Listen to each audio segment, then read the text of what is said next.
Warning, this podcast contains spoilers. Warning, this podcast contains spoilers.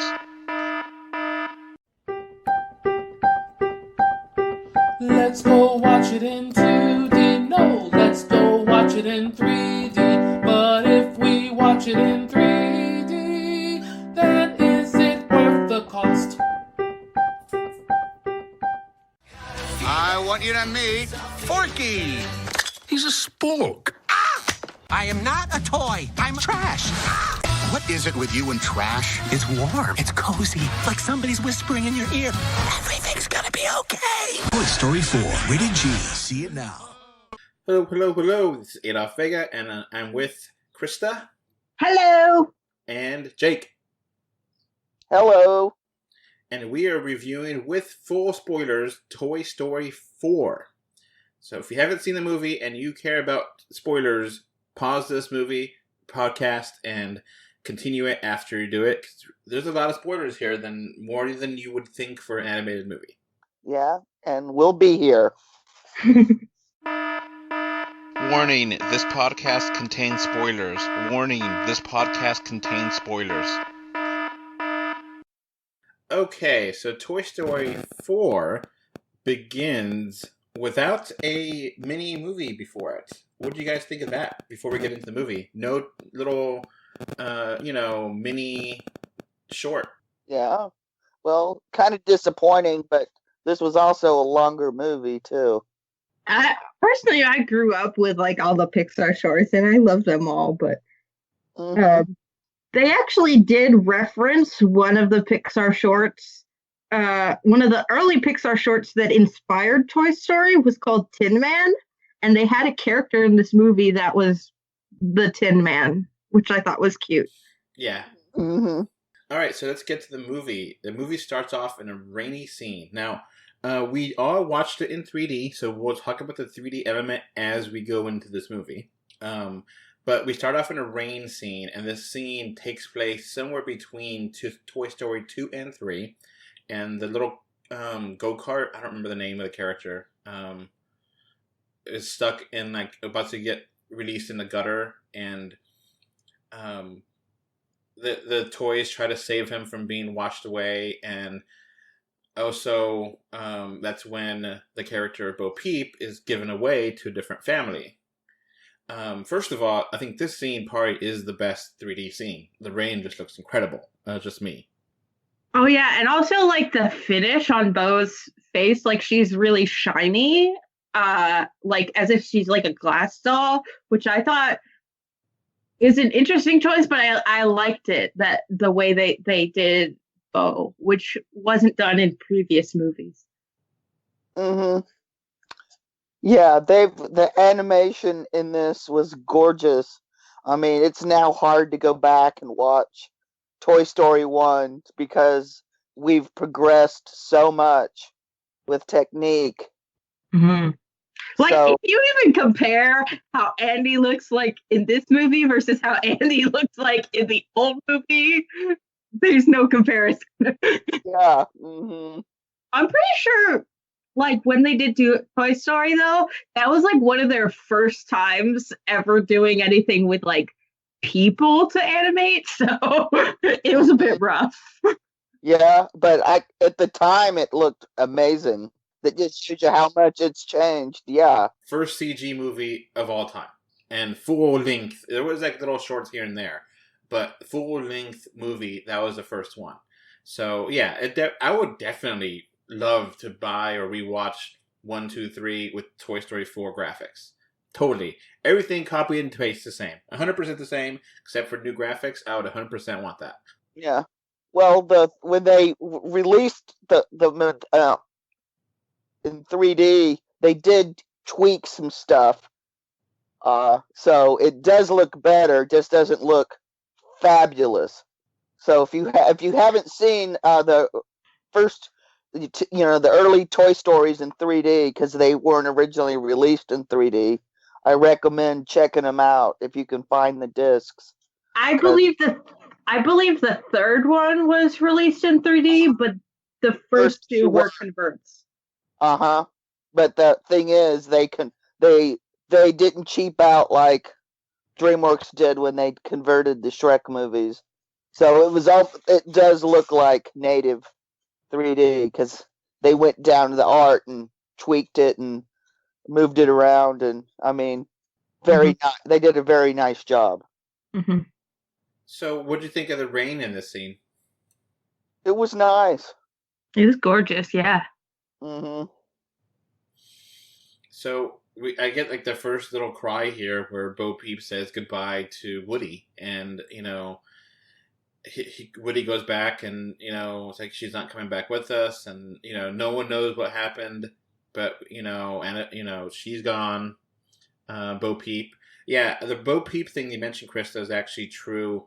That originally she was just supposed to be a plastic figure, but like the idea of her being like a porcelain kind of look, they just could not do it then. So they, now they can. So it's kind of a retcon, but not.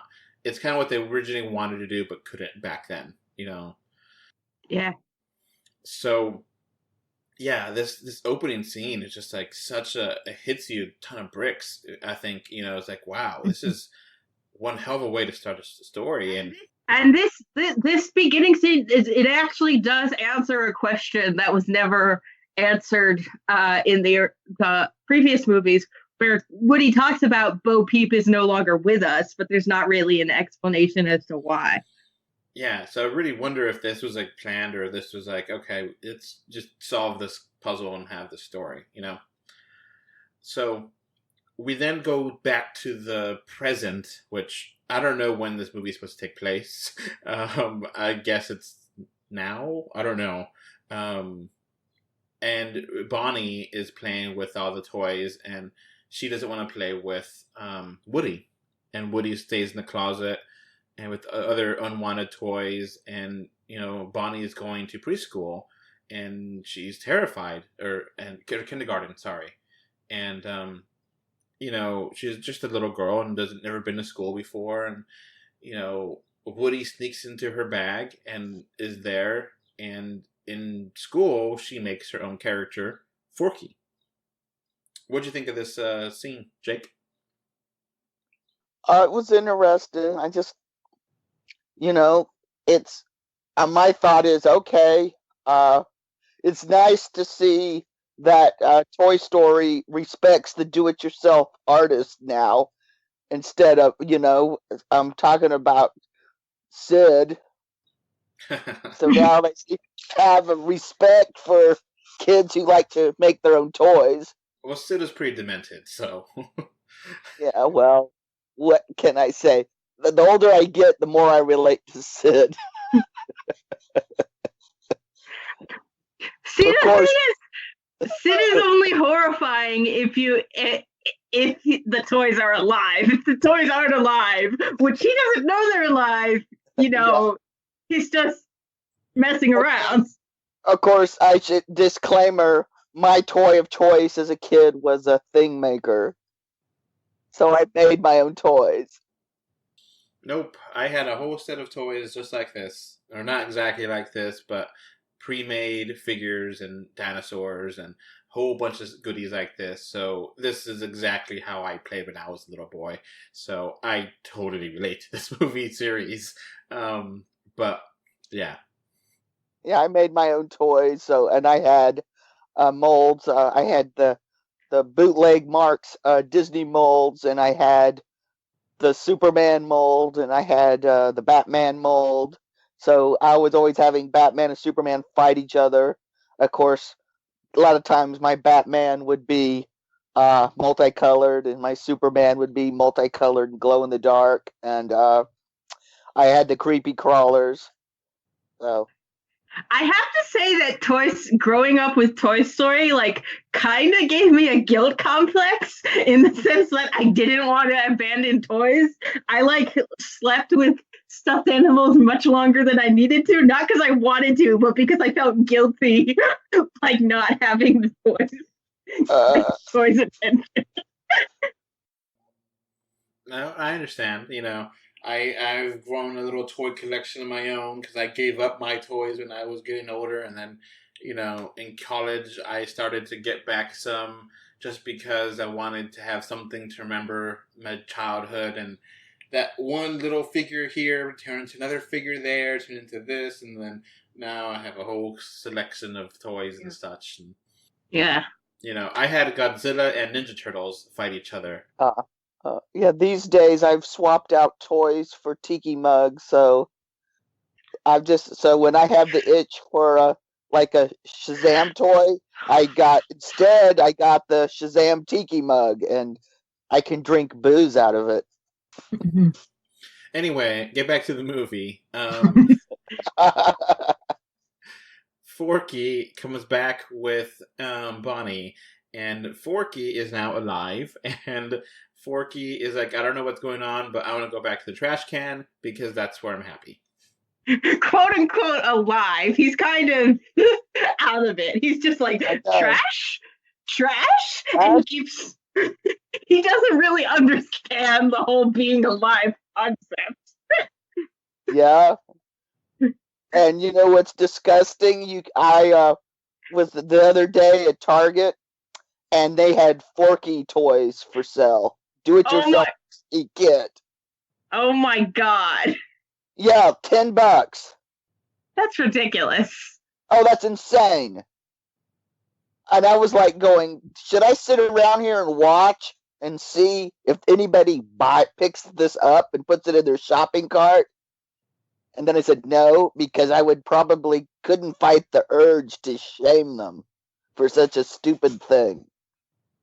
$10 for something you could go over to the Starbucks and get most of the materials for free.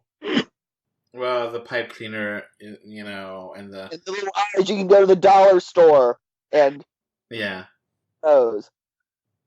So for $2, you can have an army of Forkies.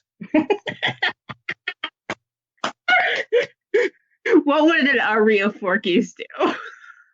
Go with the trash can. Yeah, fill the trash can up. And they could, like, turn it into a drum. They could be like a drum circle in a trash can.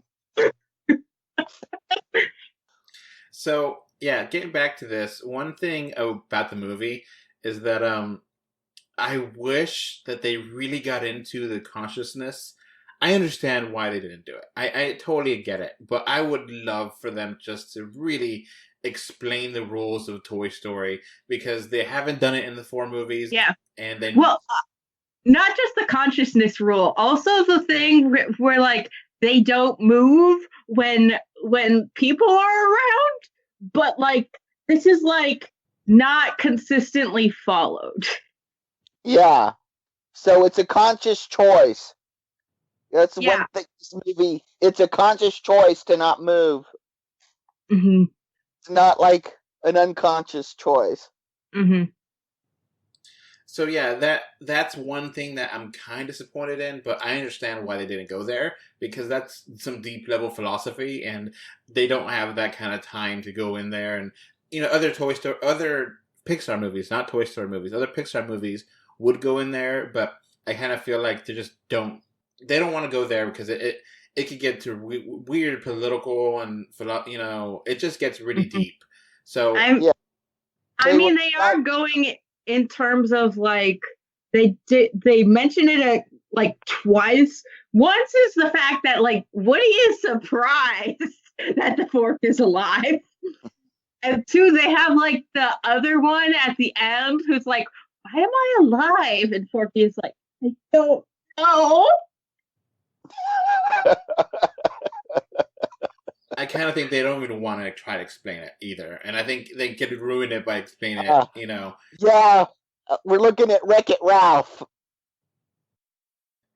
So the second one. I mean, if there's just you go down the rabbit hole, you're not always going to come out with a good movie. Yeah, it's just one of those things where I kind of want it, but I understand why they didn't do it. And I'm not mad at them for not going there. But it's just one of those things that's been a lingering question about Toy Story for all the movies. And you just kind of, all right, well, it's alive now, or it has consciousness. And yeah, it just, what it is, you just move on, you know? It just well, I think personally, like, the Pixar theory is largely inspired by Toy Story, because I think like there's no really other movies that that show it to that extent as Toy Story does, which is like the concept behind the Pixar theory is that animals and objects become alive based off of their relationships with humans. Now, that theory is just kind of all over the place now because it just doesn't seem to make sense, and Pixar and Disney don't acknowledge that theory, so it's just kind of a fan theory. Yeah. Yeah. So it's fun. It's an interesting idea, but, it's just one of those things that, I don't think they're really thinking about it. This isn't the Marvel Cinematic Universe. This is, Pixar, and they're just making, there's some inconsistencies in there, some of the sequel movies too, But anyway, so they're going on a road trip, and Bonnie and and the family, and which is kind of weird because like she just started school. You would think, okay, wow, she's just started school and then go on a road trip, and she takes Forky and a bunch of the gang with her, and Forky, doesn't want to be a toy and keeps jumping out of Bonnie's hands, and Woody keeps putting it back in and keeps doing everything to keep Forky with Bonnie, because Bonnie making Forky is like a pivotal moment to Bonnie's idea of who she is, because she was able to get over her fear of school with creating that toy. Am I overanalyzing this, or am I right? I think it's yeah. I mean, it's partly Woody seeing that Forky makes Bonnie happy, and so like wanting to hold on to Bonnie being happy. This does bring up like the thing with the fact that they all, like specifically Forky, who doesn't really have a concept of being a toy, still follows the rule that toys don't move unless like no one's looking at them, which I thought was interesting. Yeah. Why would he, did they give him a brief course of not to move around and not do stuff and off screen or something? Because he should not know these rules. Everyone else does, but, he doesn't care. Which I don't know. Just refer to it, I guess, because because the thing is, like, he's constantly running to the trash can, but he only does it like when these specific rules. I feel like that was kind of a plot hole there. That like these rules like instinctual that you have to do this, and then like it's an effort to break it, or like what is the thing there? Or is it if people give them life, is it that when people look at them, they don't have that life? We don't know. It's kind of... Yeah, exactly. That's the big... They went there... these are the things I was thinking about while watching this movie, and, this is not the stuff you should be thinking about while watching a movie. You should be in the story. So, Forky escapes by jumping out of the car and... out the window of the motorhome. Yeah, and goes onto the road, and Woody goes out after him. And they don't realize it until they park, but they're like stopping at like near a carnival. And Woody eventually finds Forky and has a talk, and they're on the side of the road walking back. And I thought the 3D looked really great in this scene too. I really enjoyed it because how the characters are walking toward the screen and the stuff on the side are going backwards. I thought that was really nice. What did you guys think of the 3D in this scene? I thought it was nice. Yeah. So eventually they get back to, where the carnival is, and they see that there is a old antique shop. And now Forky is 100% behind being a toy and being with Bonnie. But now Woody sees that the little stand where Bo Peep is in this antique shop, so he wants to go in there. And then inside the antique shop, he finds this really... what's a doll? Gab or something? Gabby. Yeah, she's based on Chatty Cathy, And which was an infamous talking doll that never worked. Yeah, and she wants Woody's voice box because her voice box is broken. Yeah, it never worked. So she was never played with. She was never she was just always she was a defective doll that was dead stock, and it ended up in this antique store. And she has a little group of mannequin or ventriloquist Ventriloquist dummies. Yeah. And they're pretty creepy. Yeah. This actually brings up one question that I didn't have before this, which is what happened to Woody before Andy showed up? Because there's a line where Gabby is like, "Oh, when were you made?" And Woody is like, "The 50s," which kind of gives us this huge gap of time before Woody is given to Andy or whatever. Yeah, exactly.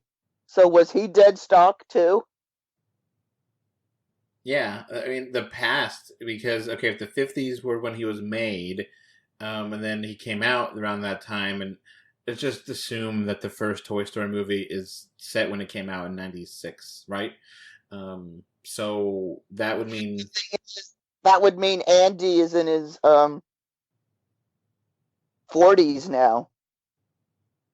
So it's a sliding timeline. So I would say that the first Toy Story movie. Why would Andy be in his 40s? He would be like in his 30s, I think. Okay, well, we got 96. I was born in 96. Okay. And I'm 22. Okay, I'm adding another 10 years. Hey, I'm old. So to compensate, because it's like, hey, to me, 1985 seems like it was yesterday. I know. I'm so old. So yeah, there's definitely some time there where maybe Andy got it from his dad. I guess that makes the most sense. Okay, because how old was Andy? Was Andy like 10 in 96? Something like that, yeah. Okay, so you're right. He'd only be in his 30s. Hey, my bad. I screwed up. Mea culpa. Which is, it's, the whole transition from Western to space is something that happened in the, 50s to 60s, but happens in the 90s, I guess, for this time period. Yeah, because, hey, kids, if you think superheroes dominate culture now, in the 50s, it was the Western. In fact, Westerns dominated movies and pop culture for like 25 years. And now, like, Westerns are, like, barely made at all. Exactly. So, get back to the movie.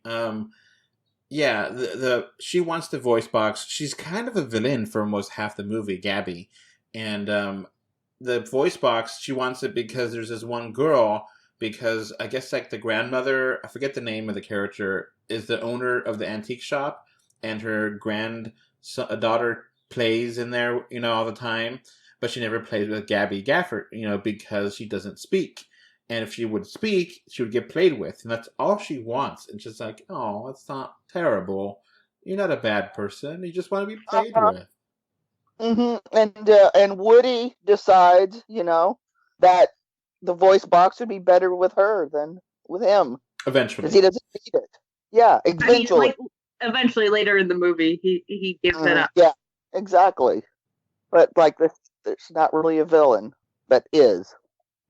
Yeah. I mean, she's like kind of an antagonist for the first part because she isn't even really keeping Forky captive. Forky is just chilling with her. But like, exactly.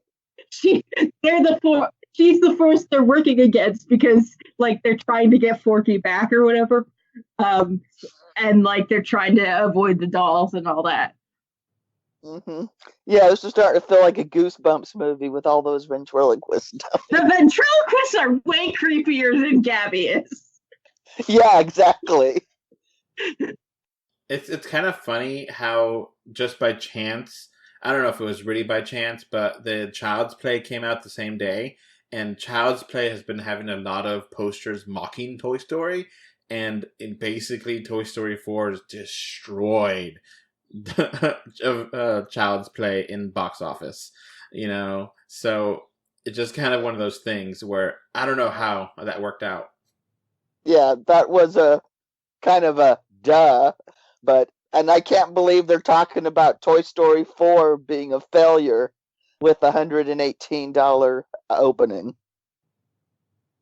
So, yeah, getting back to this, they're trying to figure out how to get Forky back with Bonnie, and then they know where the car is because I guess this is where I kind of lose some of this train of thought how it goes, because the rest of the toys are with Bonnie in the car, and the family stays at the car because they know that Forky is nearby with Woody, and Woody escapes with the clutches, but Forky stays with Gabby.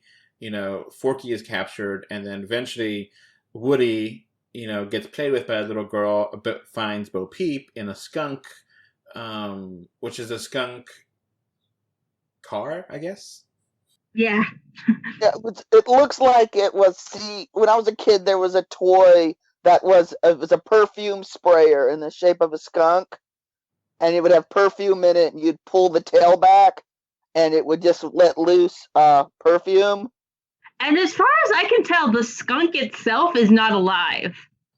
So it's never been played. So it's technically not a toy. Of course, I guess it really wasn't a toy. I just made the one that we had a toy. So I guess my mother's skunk was alive.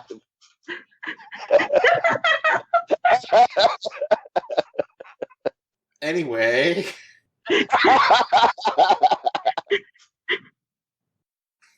So, I'm trying to keep this podcast going. We're not making it easy for you.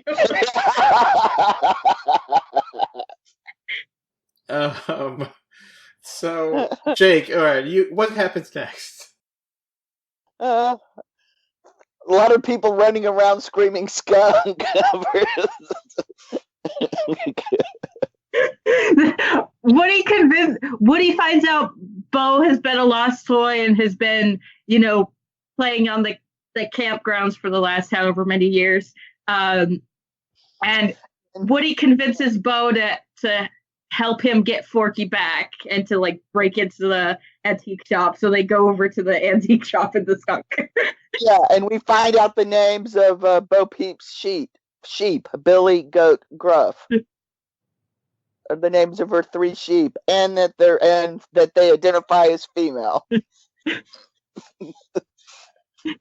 And Buzz goes out to go look for them, and the rest of the toys have to stay in the car and find a way to keep the cars there. So they flatten all the tires or something.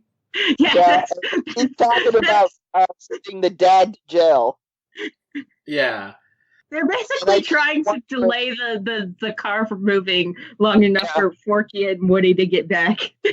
And then I keep wondering to myself, what if the dad in this is Sid grown up? Oh my God. I was just wondering that, because he said that would explain a lot.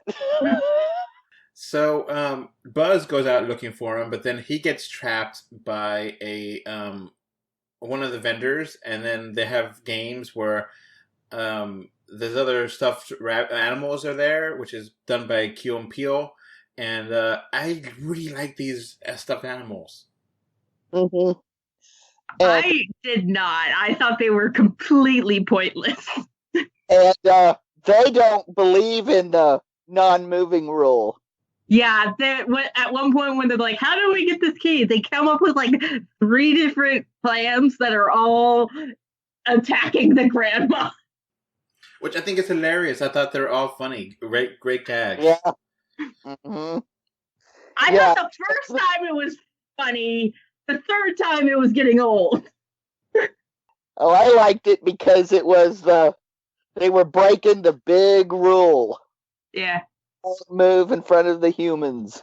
And the last one was just so elaborate. It was like, I love how they're like, one of the characters, was the girl. Don't interrupt.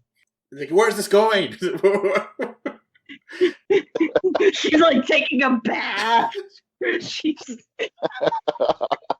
That's why it's so great, because it's just like, oh, that punchline, you saw it coming a mile away, but how they did it was so good. So it was so fun. They were here, I think, just perfect amount. A little more would have been too much. Not, I liked them, and they eventually escape, and they get to find out that they're all in the antique shop, and Buzz, Woody, and Bo Peep all try to rescue, but they find a new friend, which is the great Keanu Reeves as Keanu Reeves. Oh my god! Yeah, Duke Kaboom, Canada's greatest daredevil. Oh, I love that scene. I love it. I love the character. Yeah, it's based on the Evil Knievel toy. You know those Keanu Reeves? No, I didn't. Yes, the great. It's probably his best year ever. I think Keanu definitely is my. We are in the Keanu Renaissance. Yeah, I'm definitely in favor of Keanu being Man of the Year. Oh, this is this year. It's Will Smith's and Keanu Reeves' year. Personally, I think the Rajan joke, that storyline went on like way too much. They could have like minimized it, because I feel like it just like stopped the story like dead in its tracks. It means absolutely nothing unless you played with an Evil Knievel toy. Oh yeah. Because they sucked. Yeah, The comic was great, but the toy, it sucked. I mean, I felt Rena's pain. I ended up acidifying my Evil Knievel toy because you sure as hell couldn't jump with it. Yeah. So yeah, he's a really fun character. They give him depth, which you weren't expecting or needing, but he was. I appreciate that depth you got for that character. I appreciate the depth that Gabby got in this movie. Everyone that needed to have depth got depth. The ventriloquist dummies didn't get any depth, but they don't have. It's fine. Yeah. If you want depth out of a ventriloquist dummy, watch the movie Magic or Dead of Night.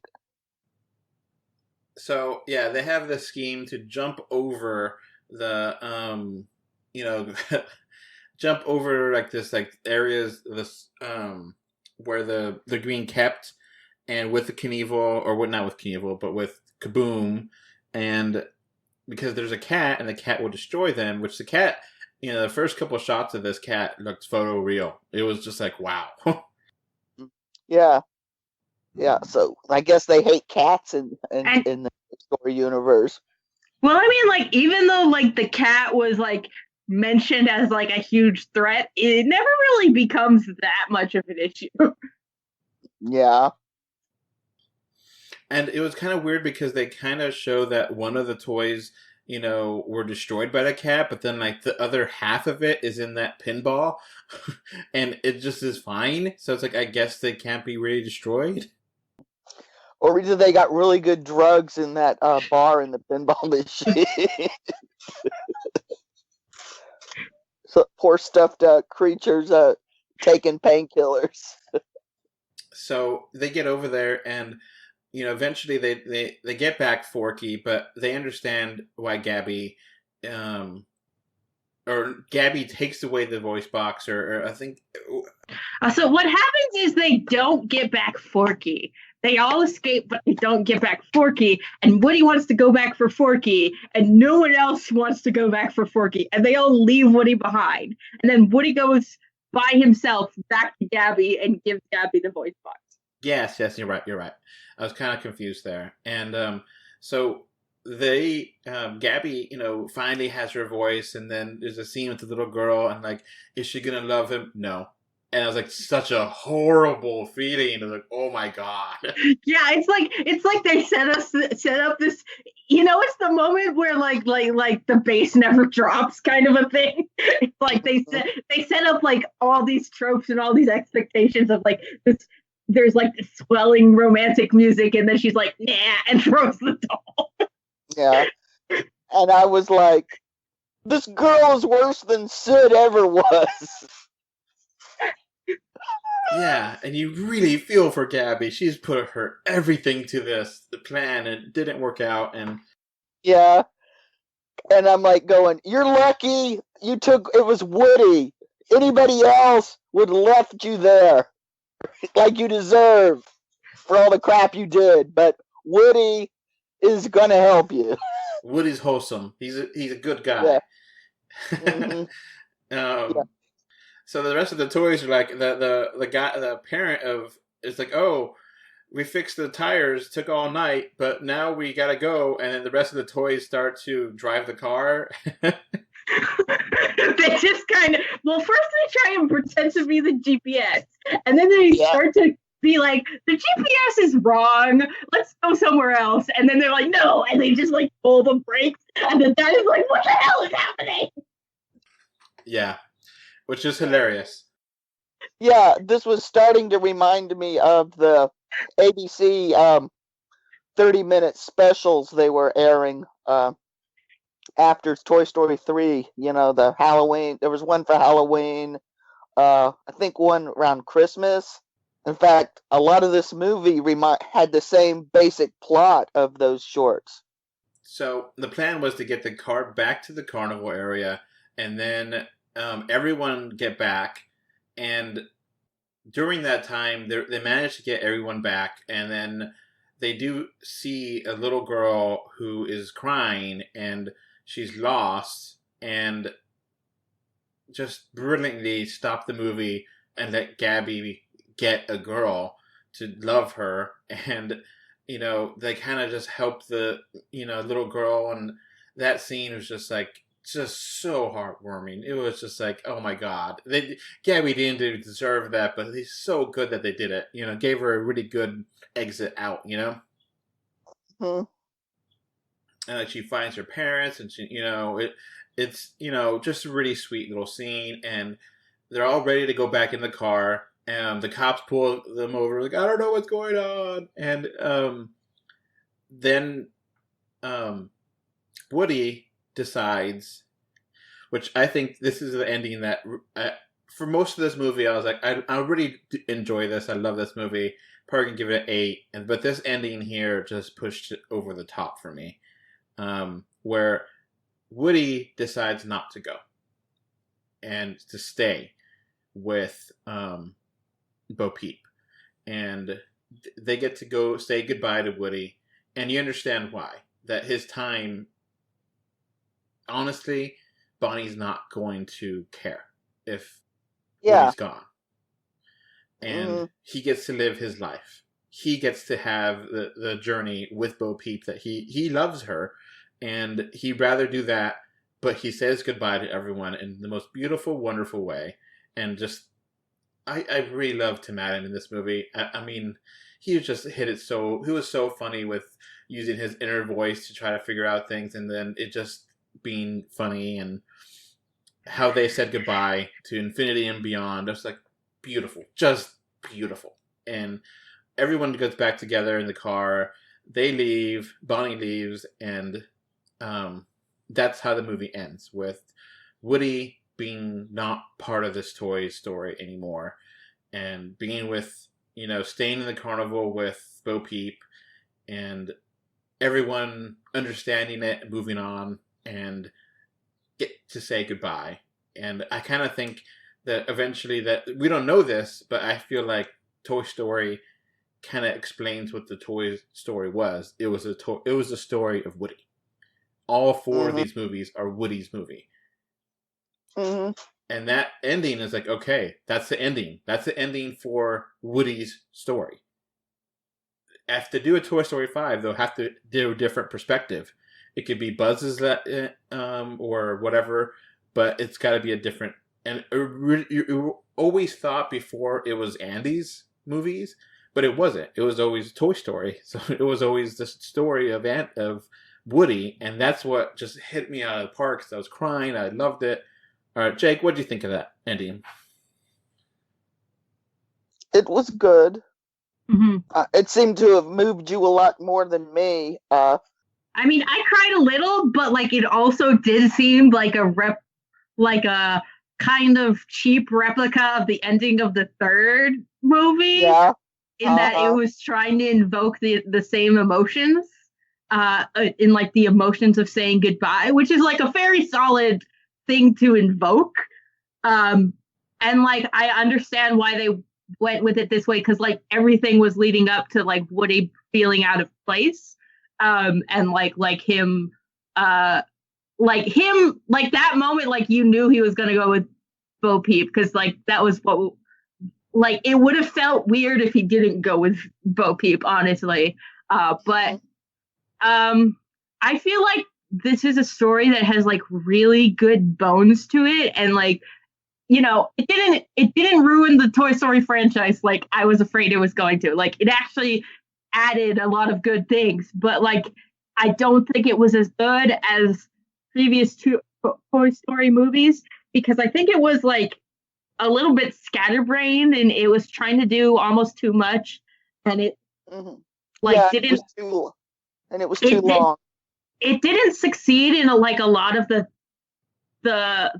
side plots it was trying to do, I felt like, and I felt like it would have benefited by like going through a couple more revisions before they actually set the script in stone. But like beginning and ending super solid. Like the main structure of the story is like fundamentally a good story. It's just like in some of the details it didn't work out, I think. Mm-hmm. Yep. So, Krista, what would you give this the score? I'd say a 7. Jake? 8. All right. Well, I adore this, so I gave it a 10 and editor's choice. For me, it's the best movie of the year, and for me, it's the best animated movie of the year. So, but we all enjoyed it. So. Yeah. Look, a lesser Toy Story movie is probably going to be better than 99% of the movies out there.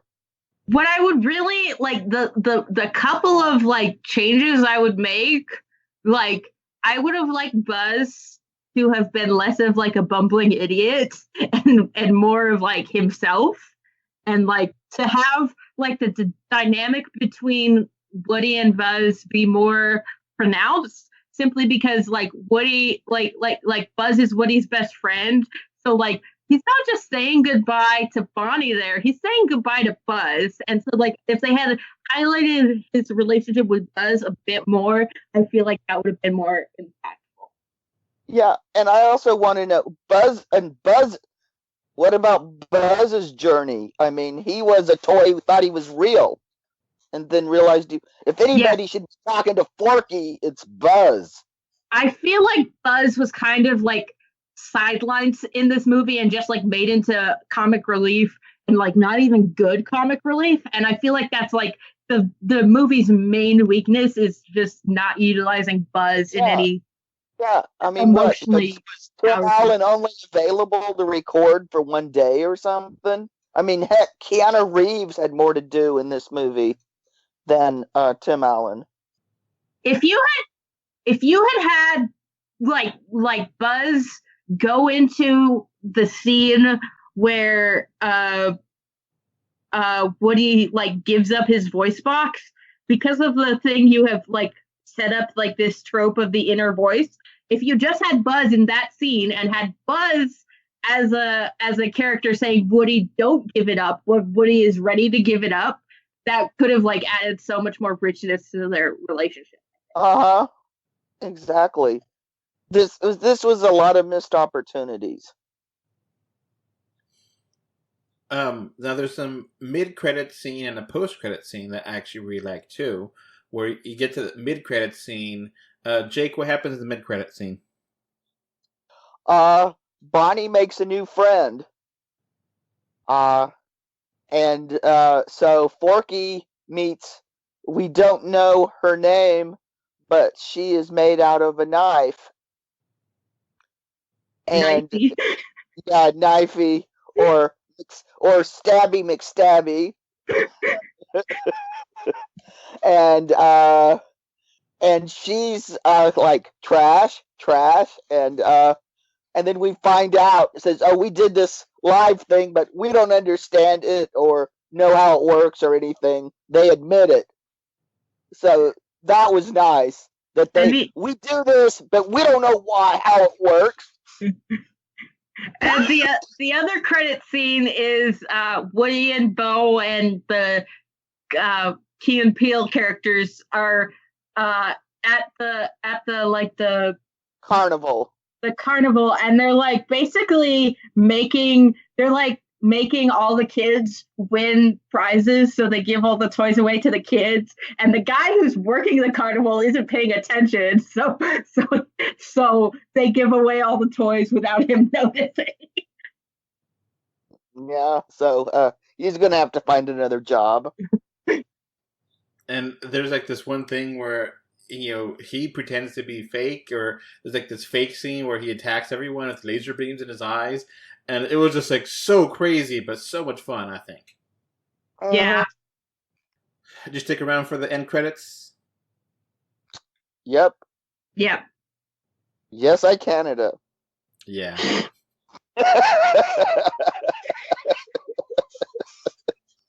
So you see the little bike and the I forget the character's name, but he does the jump on top of the eye of Pixar just like the lamp does. Yeah. Kaboom. Kaboom. So, and then one of the characters finally gets a high five that never got it in the movie. So, it was fun. Yeah. Mhm. Yeah. I would love to see a Duke Kaboom movie.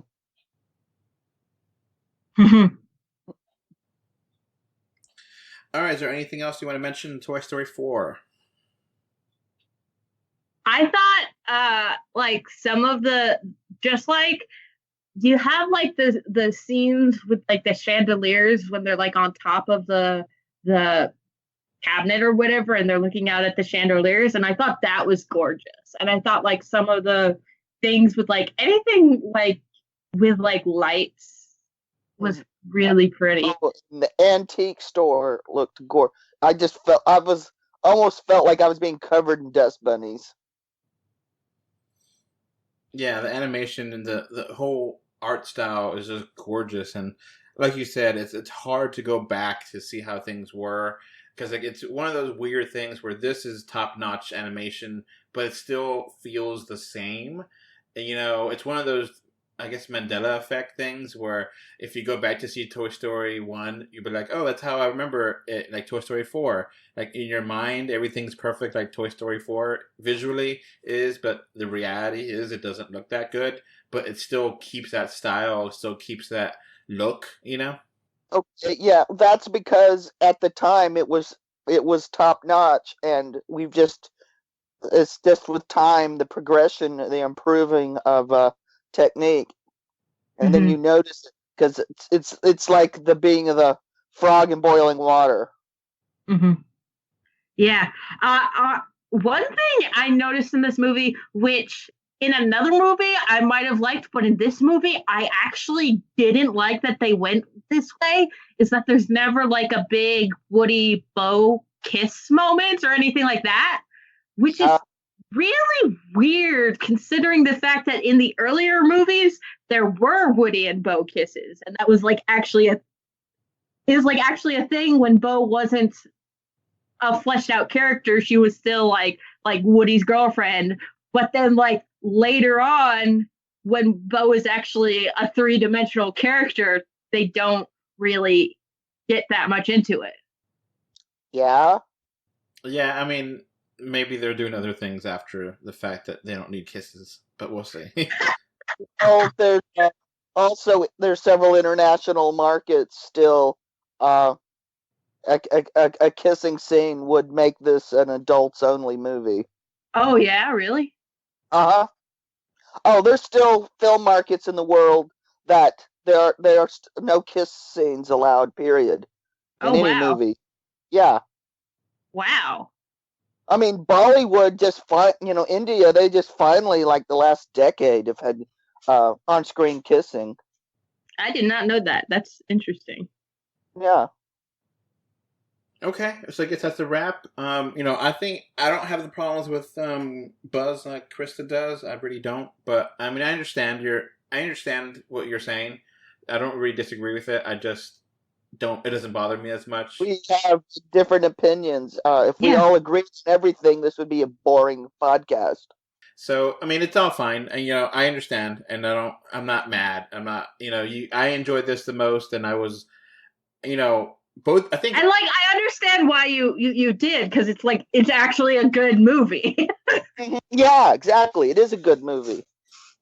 I think all of us were really hesitant walking into this movie and thinking this was cash grab and this was going to be a bad movie and this is just stupid, and I think it totally worked. I do like that we have this dynamics of we're building lots of different potential relationships that toys can have with kids, in that Woody's the one who's super loyal to his kid, but then you have Bo who's I don't really care about a kid, Yeah. And then you have Gabby who's never had a kid, but she really, really wants one. And here's a question, because Bo Peep is a lamp. And I don't know about you, but I never played with my lamps. No.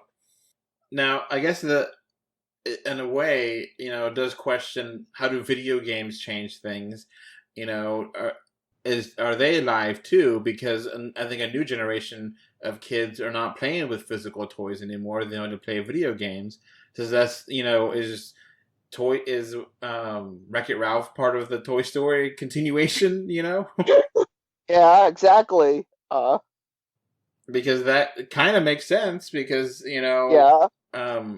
how do video games work in this? Do they know that they're alive? Because there was that speaking spell that was alive, that's a kind of toy, but it's more of electronic, Do kids even relate to Toy Story? I mean, it's funny. It's like Funko Pops. Yeah. Everybody I know who collects those are in their 20s and 30s. They're not it seems like toys are for adults now, not kids. Yeah, I don't like those Funko things at all. I think they're ugly. You know what we're talking about, Krista, or no? No, I have no idea what you're talking about. Oh, they're these god-awful little pieces of plastic that cost $0.25 to make and sell for $20. Wait, is that with the little police girl on Bo's shoulder? No. These are cube-shaped heads, and they're really huge heads, and oh! Yeah, those things that are really big, and they make them for every movie now. So I wonder how that would be in Toy Story, because their heads just are so huge. Oh, they're soulless zombies. Maybe. Talk about cash grabs. A Funko Toy Story coming next. Hey, Warner Brothers is working on a Funko Pop movie. All right, I guess that's basically it for this podcast. We've just evolved into talking about toys. Yeah, exactly. So, Jake, on Toy Story 4, we forgot to mention the 3D. What score would you give the 3D aspect? Good. And Krista texted in. She left the conversation, but she said it was great, and I will say good, too. Overall, I mean, it has its moments, but most of the movie is just not there for it, Mm-hmm. Yeah, I thought they missed a lot of opportunities. Like Duke Kaboom, they really should have had that stuff pop and didn't. Yeah. And, it has depth, but doesn't have a lot of depth. It's just like a couple. Yeah. Okay. I mean, it wasn't bad. It's just kind of the 3D that a fan, it's a casual viewer's not going to get anything out of it, I don't think. Yeah. But if you're a fan, you'll enjoy it. Yeah, in my written review, I gave it good. I was like, I enjoyed it. It was nice. It was not terrible. It wasn't. It added some stuff to the movie. So yeah, just wanted to throw that in there for anyone curious on our final thoughts on the 3D aspect. We're recording this little segment after we did the podcast to just remember to do that. So that's why Krista's not here. But yeah, just throwing that out there. Bye. Bye. Bye. All right, before this podcast ends, I want to give a thank you to my patrons. Right now, we have one patron, which is David from Spain, and I want to thank you for your financial support. All right, so that's going to be it for this podcast. We now have a Patreon, and the link is in the description. Thanks for watching. And we are on Facebook, Twitter, Instagram, a little bit everywhere. Just look for us, 3D or 2D. And of course, review us on iTunes. And if you want to write us a letter, our email address is email3dortwo d@gmail.com. So that's going to be it. Thanks for listening. Bye. Bye. Okay, bye. Bye. Bye, everyone.